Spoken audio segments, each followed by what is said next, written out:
الشمار كفوني أكم جفتني كبجمتوتا في جالتمتوتا تشاينا لايان تو سلا جرجرة ترجمتن نجان كوبا كجفتن تسناكر كابو بقى جراتن بقى كمتن بقى يونا يقدرن نسنين جتشو جالدا إيجاكا جافي كيسن قبل تكرا كيسن فيتو جرهات فيديو كنا بليس شير قوتشودن إجولة باي إبرانغا نموتا باي رافيلة ديبيني تاجري تاجيادا كسب جافي وبيتلة إنسان جزء DBF اتبوك أتوتي جمدو كنافو فيديو كلايك قوتشو أنجل كباس نيجتشون جالد ورون نمو أكجراتا سبسكرايبين قولين وقاجراتا سبسكرايبين قدوماتي كينيتا ويا دانين برم ساسرات درب الأجي فتان أفراكوتي جمانو ماني ورون نمو نفانا تورتاني قدا إسا غلاتوما ورون نغافي كيساني كاي نغافتان غافي كيسان جلو مجلاين دي بسارة هاگدن داميني إيقا نمني قوتو دهين جدامو hagan danda'u gaafii keessan deebisaatu man jira akkasuma warroonni immoo gaafii keessan yeroo isaa eeggatee to deebuu qabuun yeroo isaa eeggichiisellee obsaan na dhaggeeffadhaa isiniin jechuun jaaladha. Gaafiin gaafatame kan qabxilee ijoowwan baay'eedha. Isaan keessaa kanan bootaa dhaqee to hojjedhu ganaani jiru. Kanan immooyyuu gaafii isiniif deebisu asuma keessatti argattu isiniin jechuun jaaladha. Viidiyoo kan obsaan haga dhumaa dhaggeeffadha. Obsaan haga dhumaa waggaa dhaggeeffattan wanta biyya keessa jirutti yeroo baay'ee boqannee ofitti amannee gaafa gallee fi ofii keenya murteeffannee kan gallee garaagarummaa qaba jechuudha. Kanaafiyyuu keessattuu gaafa mana keenya ni miidhagfanna innu ka waa baay'eetu jira jechuudha. Kanaafiyyuu asumatti hubattanii bakkuma jirtanitti hubattanii ofamansiistanii hoggaa galtan hookanatti teessaniit illee gizee sirreeffattan in dandeessu isiniin jechuun jaaladha. Kun mirgi isin harka jira. Gaafii keessan isiniifan deebisaa too jira kabajamtoota chaayinaa laayyaantu asallaayi. Obsumaan na dhaggeeffadhaa. Egaa ka gaafiin gaafatame keessaa ijoollee baay'een kan na gaafattanii nagaa siifaa ta'uu ayyuu piliis soofaa televiziyoonii biiffee nu gaafadhu gatii isaanaan jettanii. Egaa ka isa san ani bakka san dhaqee tanan achirra dhaabbadhee tanan viidiyoo hojjedhee isin immoo maal gootu viidiyoo san laaltanii fakkeenyaaf soofaa achi keessaa filattanii kan naa ta'a jettan keessan egaa ka bilbila kan gaaf barreessa dubbadhee tan dura tanaan dura illee ammallee immoo bilbila koo isiniifan teessisa warri tanaan dura viidiyoo duraan laallee jechuudha.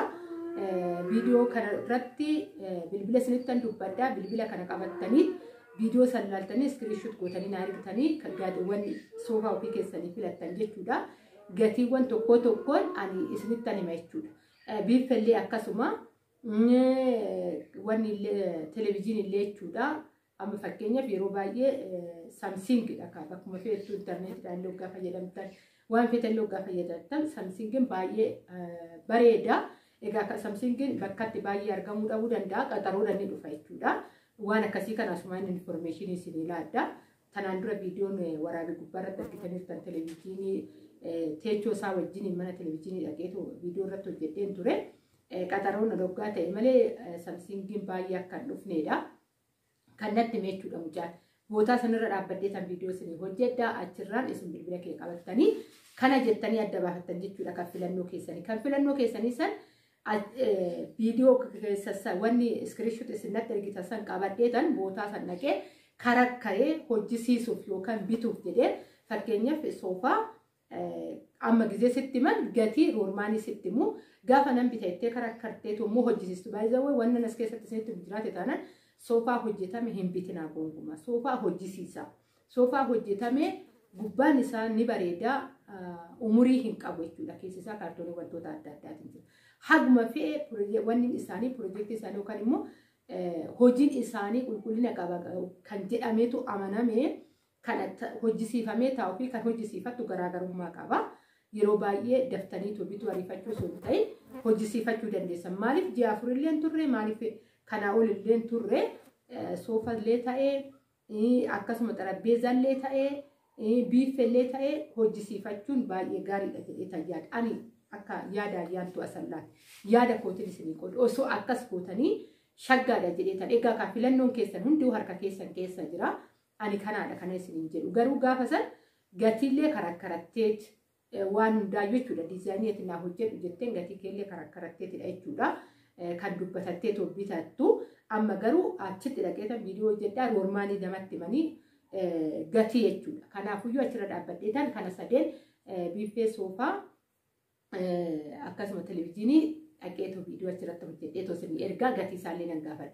Garuu gatiin gaafa hojjisiistu fi gaafa bootatti sitti himan akkasini galu kan irra deddeebi'a ka waan tokko waan gaafatu tokko hawwitee gaafata waan ta'eefu akkasini galuuf tan isinitti dubbachaa ta'u jira.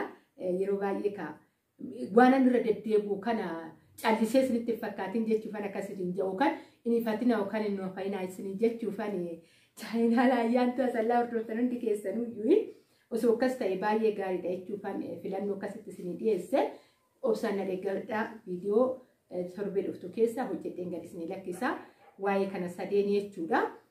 Itti aansuudhaan gaafii obboleettii kiyyaa keessatti namoota baay'eedhaaf illee deebiin ta'a jedhee kana yaadee qabxii ijoo kan ta'e asirratti kanan dubbachuu barbaadu isin namoota baay'eedhaaf illee immoo deebii isinii ta'a. Akkasuma immoo warroonni barbaadan ammallee bilbila dhumarratti kanan dubbadda. Akkasuma immoo viidiyoo iskiriinii gubbaarratti nan teechisa. Barreeffadhaatii keessan na dubbisa isin jechuun jaaladha. Egaa ka obboleettiin kun maallaan jettee ayyuu akkam nagaa jirta ani nagaa kootidha. Mee qayyaa fi uffata isaa kan leezarii irraa hojjetamee naabituu dandeessai akkasuma mooyyuu meeshaalee aadaa coocoo naa barbaadi. Inaan jette ka obboleettiin kun egaa ka meeshaa aadaatiidha. Kan ishiin na gaafatte meeshaa aadaa fi akkasuma qayyaa uffata isaa leezarii irraa kan hojjetame jette. Egaa maal isin jechuu barbaada kuni meeshaan ni argama ruumaanii meeshaan aadaa bakka babal'atee jira keessattuu magaalaa Adaamaa keessatti jechuudha. Meeshaalee aadaa uffata aadaa sirriitti bakka baay'eetti argachuu dandeessa bal'inaan. Yeroo tokko dubbadhee tan ture nda'uun uffata warri wal fuudhan uffata wanni beeloo kan mushurraan yookaan kan heerumuu hedduu misirroon uffachuu barbaadde. Beeloo dhaabamee kan hunduyyuu kan aadaatiin kan hojjetame bichaa ta'ee beeloo takkitti bichaa akka carraa ta'ee argatte diree viidiyoo tokko ji'oota 4 waan akkasii waggaa ta'e viidiyoo hojjedhee tan ture achuma dhaabbadheetu jechuudha. Beeloon hojjetamu yeroo ammaa kana kan uffata aadaatiin wal qabateedha jechuudha.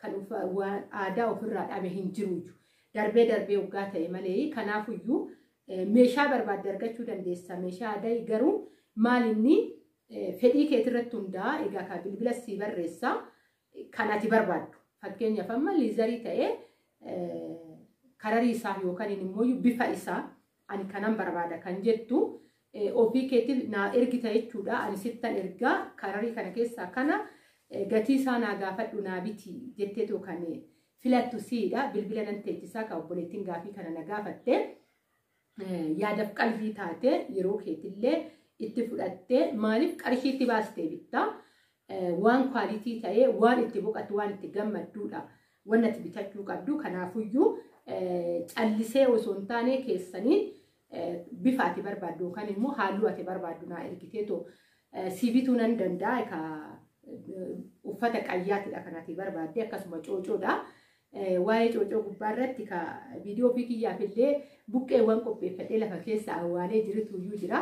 Keessattuu buchuma fa'a wantoota adda addaa illee mana keessatti nan hojjedha jedhee yaada. Viidiyoo isinitti argisiisa. Itti bashannantu viidiyoo san jedheetiin yaada. Egaa ka obboleettii koo garuu bootadhaas si bita. Si jechuudha. Dhugaan kana jechuun coocoo hodhaa jechuu koo osoo hin ta'in garuu mana keessatti ofii kiyyaa mana kooti yaaluun barbaada. Ka ogummaan hin tuffatamu ogummaan xiqqummaa hin qabdu.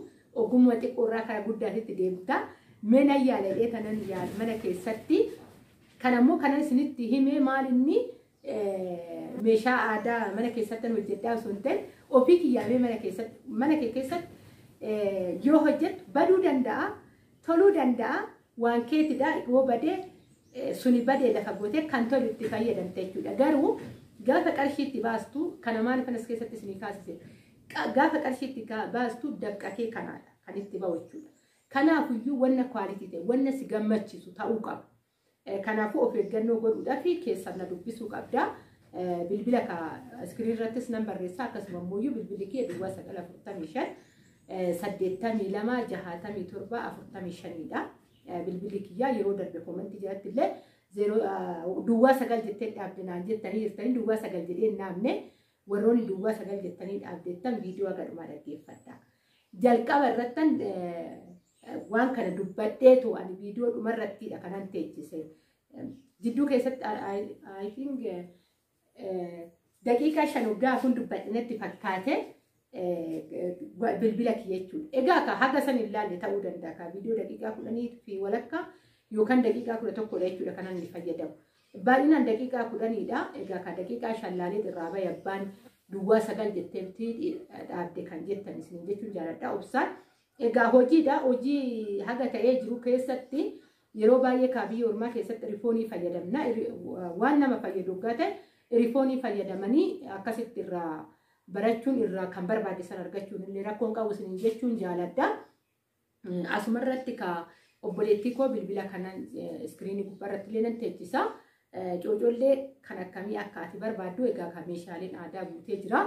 Keessan naa ergitaa isin jechuun jaaladha. Akkasuma immoo uffatallee kan ofii keetii filatte ani sii bita rakkoo tokko hin qabu. Warri biraatillee warri bitachuu barbaaddan keessan na dubbistaniitoo waan bitachuu barbaaddan meeshaalee aadaatillee haa ta'u akkasuma immoo meeshaalee mana keessatillee haa ta'u na dubbisuu dandeessan keessanii kanarrattillee immoo nu hojjedhu gatii adda addaatillee nu gaafadhu kan jettanii yeroo darbee waa'ee wariitii irratti kanan hojjedhe keessattuu altoolee gubbaa irrattillee gatii isaa beekuu dandeenya warri naan jettan jirtanii obsaan na eeggadhaayi isallee viidiyoo isaa isiniifan hojjedha. Maaliif bootadhaayin argachuu hin dandeenye jechuudha. Maaliif nama wajjin hin deemetoo egaa akka ofii keetiitti nama bakkeetti hin argattu nama qopheeffadhee tanan iddoo isaa deemee ilaalee achirratti immoo gatii isaa asirra dhaabbadheetu isinitti hima. Isa obsaan na dhaggeeffadhaa. Egaa gaafiiwwan keessan hundaayyuu dubbisaa kan jira. Ani isinin jedheeraa saanduqa koomentii jalatti naa teechisa. Ani koomentii odoon hin dubbisin biran darbu egaa viidiyoo isinitti hin dheeressu. Viidiyoon koo guyyaa har'aa kana fakkaataa viidiyoo biraatti nagaa walitti deemuu turtii gaarii naa qabaadhaa.